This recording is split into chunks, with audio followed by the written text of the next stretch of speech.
Kasus pegawai kantor pelayanan pajak Pratama Bekasi Utara dipukul atasannya viral di media sosial. Kekerasan di lingkungan kerja ini terjadi pada Senin 6 Juni 2022 lalu. Duduk perkara kasus ini tidak lepas dari masalah pekerjaan, tetapi terdapat faktor lain yang membuat pelaku berinisial MAZ melakukan tindakan brutal.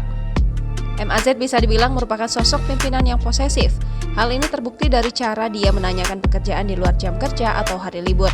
Kapolsek Bekasi Timur AKP Rida Aditya dilansir dari Tribun Jakarta mengatakan, korban berinisial DH telah melayangkan laporan polisi atas kasus penganiayaan yang menimpanya. Dalam keterangan laporan, DH menceritakan kronologi kejadian. Pelaku memang awalnya memanggil korban untuk menanyakan pekerjaan. Pada hari Senin sekitar pukul 8.00 waktu Indonesia Barat, korban dipanggil oleh pelaku dan menanyakan tentang pekerjaan. DH mendapatkan tugas tentang survei dengan tenggat waktu rampung di hari kejadian. Pelaku kemudian melihat hasil kerja bawahannya tersebut. Namun MAZ menilai hasil kerja DH belum rampung. Pelaku selanjutnya menanyakan alasan mengapa di hari Sabtu dan Minggu tidak bisa dihubungi. Topik ini kemudian menjadi penyulut perdebatan. MAZ mengaku telah menghubungi DH tetapi tidak ada jawaban.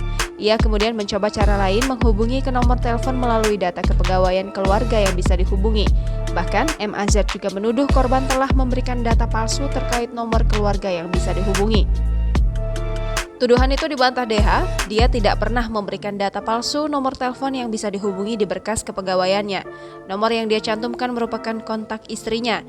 MAZ berdalih telah menelpon ke nomor yang tertera di data kepegawaian DH. Saking posesifnya, MAZ meminta bukti agar istri DH benar-benar tidak menerima telepon darinya. DH pun meminta istrinya mengirim tangkapan layar panggilan masuk di ponselnya, lalu bukti itu ditunjukkan ke MAZ. Setelah itu, aksi kekerasan seperti yang ada di video terjadi. Korban ditonjok hingga terjatuh dan tulang rahangnya geser. Selanjutnya, korban ditolong oleh rekan kerjanya. Adapun kasus ini masih dalam penyelidikan pihak kepolisian, saksi-saksi terus digali keterangan termasuk pelapor. Direktorat Jenderal Pajak mengecam kekerasan yang terjadi di kantor pelayanan pajak Pratama Bekasi Utara. Pelaku terancam sanksi kepegawaian. Direktur Humas DJP Neil Madrin Nur mengatakan pihaknya tidak menoleransi kekerasan. Unit Kepatuhan DJP juga sudah bertindak. Pelaku telah diperiksa dan terancam hukuman kepegawaian. Sementara untuk korban pemukulan saat ini sudah dalam keadaan baik setelah mendapatkan perawatan medis.